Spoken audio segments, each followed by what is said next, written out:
In 1967, in a muddy field outside Cambridge, a universe away from the city's cloistered medieval elegance, a telescope was listening to the sky. It was not a gleaming dish, not a dome. It was an alien thing of wood and wire, an agricultural frame, as Jocelyn Bell, the 24-year-old graduate student who helped build it, would later describe it. For 2 years, she and a small team had hammered and strung this contraption into existence, a radio telescope covering a space the size of 57 tennis courts, designed not to see, but to hear the faint, static-laced whispers of radio waves from the far edges of creation. Now the listening had begun, and it was Jocelyn Bell's job to make sense of the noise. The telescope spooled out its findings onto rolls of chart paper, a continuous squiggling line of the cosmos's radio voice. 5 minutes of the universe took up 1 inch of paper. 1 foot for every hour, 24 feet a day. From 4 separate recorders, that meant nearly 100 feet of paper every single day to be unrolled, scanned, and understood. Bell became a connoisseur of the static, an expert in the mundane interference of Earth. The crackle of a sparking thermostat, the buzz of a badly suppressed car, the sharp spike of an arc welder. She was there because she was a student, but also because she was an outsider. A woman from Northern Ireland in the male bastion of Cambridge physics, she was certain they had made a mistake in admitting her. "They're going to discover their mistake and throw me out," she recalled thinking in an interview with the New York Times. That feeling, what you may call impostor syndrome, became her fuel. "I got around it by deciding I would work my very hardest," she explained, "so that when they threw me out, I wouldn't have a guilty conscience." So she did not just look at the charts, she memorized their language. She learned their rhythms, their textures, their predictable lies. And because she was so thorough, so driven by the fear of not being good enough, she noticed something no one else would have. It was a tiny smudge, a bit of scruff, as she called it, taking up no more than 1/4 of an inch on the vast paper scroll. It was not any kind of interference she had ever seen before. She took the chart to her supervisor, the astronomer Antony Hewish. He had designed the telescope and conceived the project. He was the authority. He glanced at the squiggle and dismissed it. "Interference," he said. He had another idea, he later told an interviewer, that Jocelyn had wired up the radio telescope wrongly, but the anomaly, like its discoverer, was persistent. It appeared again, 1/4 inch of scruff that refused to be ignored. It was a signal from deep space, a cosmic heartbeat no one had ever imagined. And it would lead to a new understanding of the death of stars. It would earn a Nobel Prize, but the prize would not go to the woman who first saw it, the woman who refused to believe it was a mistake. It would go to the man who told her it was.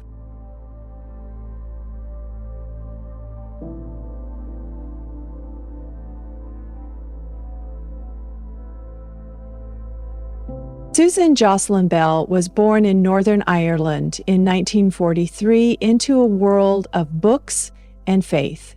Her father was an architect, an avid reader who helped design the Armagh Planetarium and kept a library that opened a door to the stars for his daughter. It was there she found a book by the astronomer Fred Hoyle, Frontiers of Astronomy, that set her course. She knew with the certainty of youth that she wanted to be an astronomer.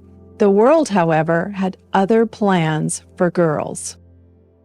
In her first week of secondary school, the boys were marched to the science laboratory. The girls were sent to the cookery room to learn the domestic arts. It was the first of many closed doors. Bell protested to the teacher and was dismissed. But when she told her parents that evening, they were furious. They were Quakers, and their faith was built on a belief in equality that did not stop at the laboratory door. Their intervention was decisive. The next science class included 3 girls. Jocelyn Bell was one of them. It was a small victory, but it taught a lasting lesson that a place at the bench had to be fought for. Her Quaker upbringing was a dual inheritance. The local meeting in Lurgan was quite evangelical, steeped in a literal interpretation of Scripture that was wary of science.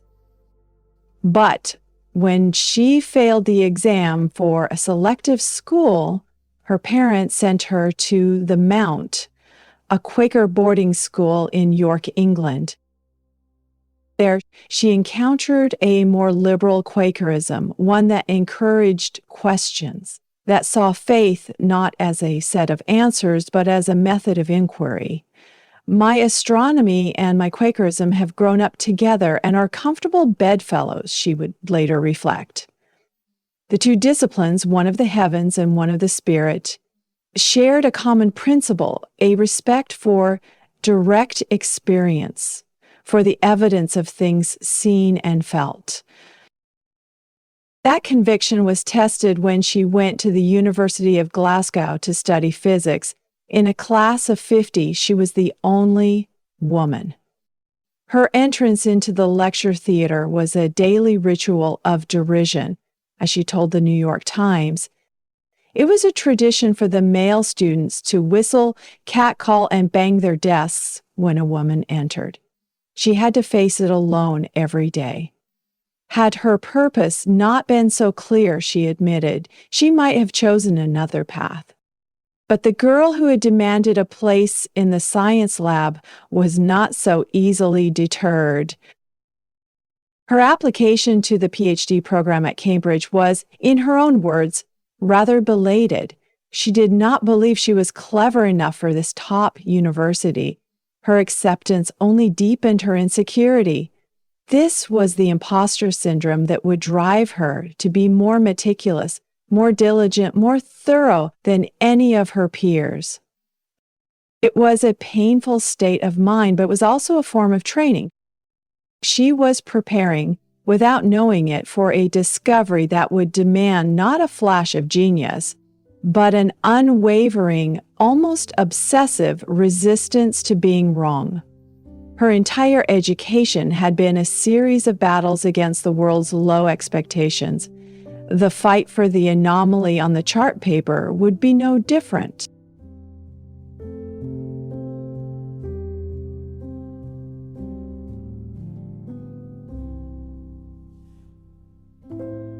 The project Antony Hewish had designed was a hunt for quasars, the intensely bright, distant objects that were a very hot topic in the astronomy of the 1960s. The first 2 years of Bell's PhD were spent in the mud and cold of a Cambridge field, physically constructing the instrument she would use. She was one of about half a dozen people who strung the 120 miles of wire and cable that made up the array. It was unglamorous manual labor. When the telescope was finally switched on, the real work began. Day after day, she scanned the spools of paper, her eyes trained to spot the telltale flicker of a quasar. Then came the scruff. After Hewish's initial dismissal, she kept watching. The signal was maddeningly elusive, but it kept reappearing, always from the same patch of sky. It was behaving like a star, which meant it was fixed against the background of the cosmos. To get a better look, she had to be at the observatory at the precise moment the object passed overhead. One day, she was. She turned the chart recorder to high speed to get a more detailed trace. The pen began to move. And there it was, clean and undeniable. Pulse, pulse, pulse, she recalled in her interview with the New York Times. The pulses were astonishingly regular, separated by exactly 1 1/3 seconds. She telephoned Hewish. I said, "Tony, you'd better come and see this. It's pulsing," she recounted. His reaction was skepticism. Oh, that's interference. But Bell knew her instrument and its quirks. I knew it wasn't interference, she stated simply. The next day, Hewish came to the observatory and saw the pulses with his own eyes. The sight convinced him. This was not a fault in the machine or a signal from Earth. It was something new. The team, which now included Hewish, Bell, and a few others, began a period of intense, secret investigation. The regularity of the signal was so unnatural that for a time, they could not rule out an artificial origin. They jokingly labeled the source LGN for Little Green Men. This was, after all, a phenomenon that defied all known astrophysics. The moment of truth came a few weeks later. Poring over her charts from a different part of the sky, Bell found another bit of scruff. It was a second pulsing source. That confirmed that they were natural, she explained. They're not little green men. It's not interference. It's a new kind of object. The discovery of a second source killed the LGM hypothesis and gave birth to a new branch of astronomy. Hewish announced the discovery at a colloquium in Cambridge. The room was filled with the university's astronomers, including Fred Hoyle, the man whose book had first inspired Bell as a teenager. Hewish presented the data on the new radio source. Bell sat in the audience, a student watching her supervisor announce her discovery. As she later reflected to the New York Times, Tony could have cited me more and didn't. But I was Miss Bell, the student. After the talk, Hoyle was the first to speak. He suggested the source might be a supernova remnant, a collapsed star. He was right. The new objects were named pulsars, an abbreviation for pulsating radio star. They are the extraordinarily dense, rapidly spinning cores left behind when a massive star exhausts its fuel and explodes in a supernova. A pulsar is a neutron star, an object so dense that a teaspoon of its material would weigh approximately 1 billion tons on Earth. This is equivalent to more than 2,000 Empire State Buildings. It is only about 10 to 20 kilometers across, yet it contains more mass than our sun. As it spins, its intense magnetic field funnels powerful beams of radiation out from its poles. If one of those beams happens to sweep across the Earth, our radio telescopes detect a regular pulse, like the beam from a cosmic lighthouse. Bell had not found little green men. She had found the ghostly, rhythmic heartbeat of a dead star.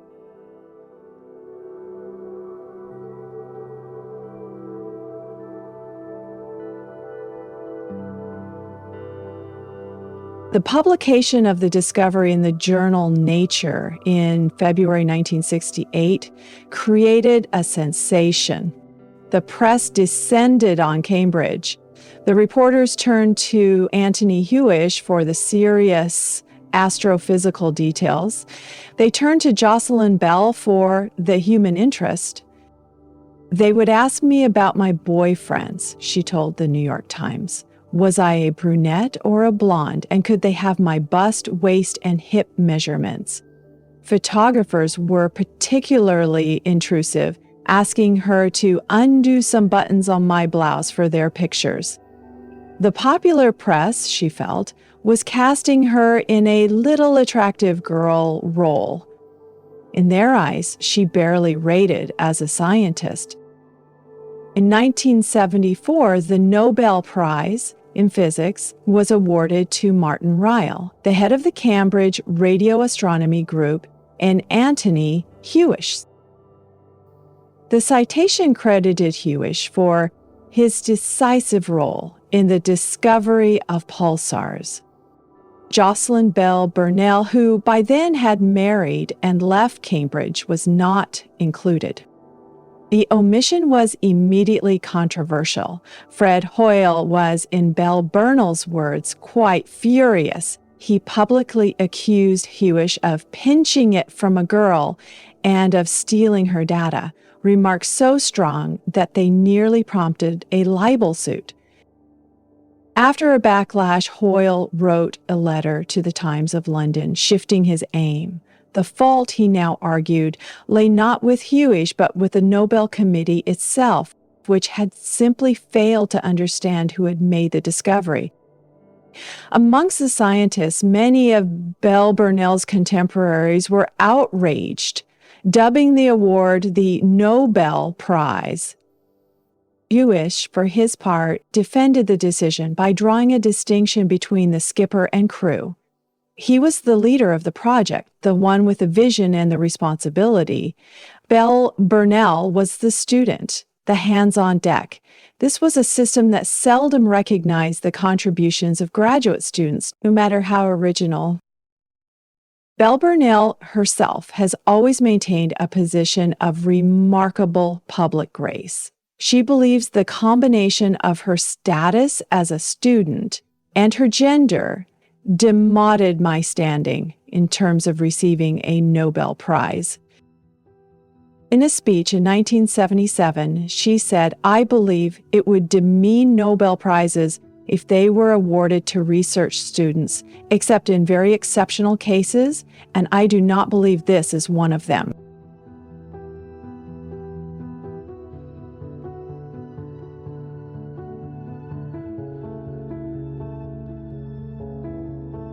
After completing her PhD, Jocelyn Bell Burnell left Cambridge. She was getting married and her husband's work was elsewhere. She embarked on a journey that was by necessity more fragmented. For 18 years, while raising her son Gavin, she often worked part-time. She moved from the University of Southampton to University College London, to the Royal Observatory in Edinburgh, and spent many years as a tutor and later a professor at the Open University, a pioneering institution for distance learning.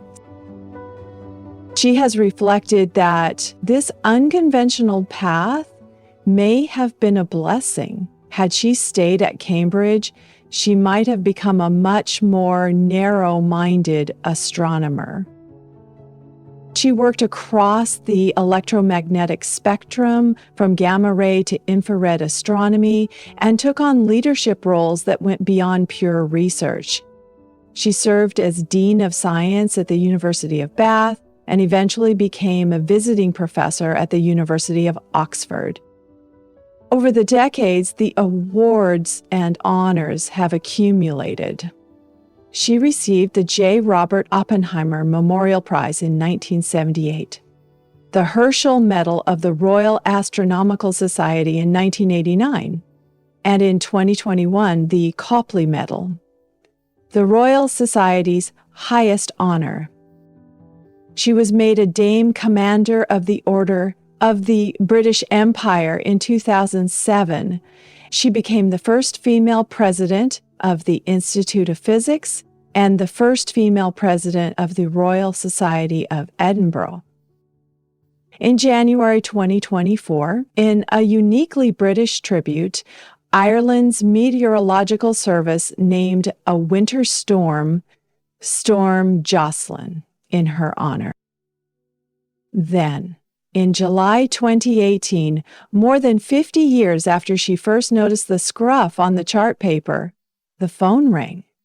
It was Ed Witten, the eminent physicist from Princeton.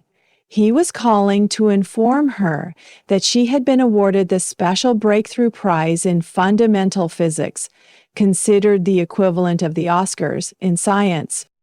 The prize came with an award of $3 million. The citation was unambiguous, recognizing her fundamental contributions to the discovery of pulsars and a lifetime of inspiring leadership in the scientific community. Her response was immediate and stunning. She decided to donate the entire prize purse to the Institute of Physics. The money would be used to create a fund to provide PhD studentships for people from underrepresented groups in physics, women, ethnic minorities, and refugees. Her motivation was rooted in her own experience.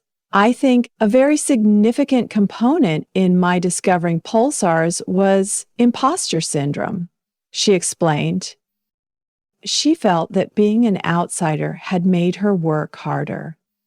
I thought that if I could give more minority people an opportunity to do PhDs, she said, some exciting things might emerge. Her personal life has had its own challenges. She married Martin Burnell in 1968, and they had one son, Gavin, who also became a physicist. She has spoken of the difficulty of her husband not fully sharing in the joy of her professional accolades. The marriage ended in divorce in 1993, a period she described as a low time, marked by loneliness and financial strain. Through it all, she continued her work, raising her son and building her multifaceted career.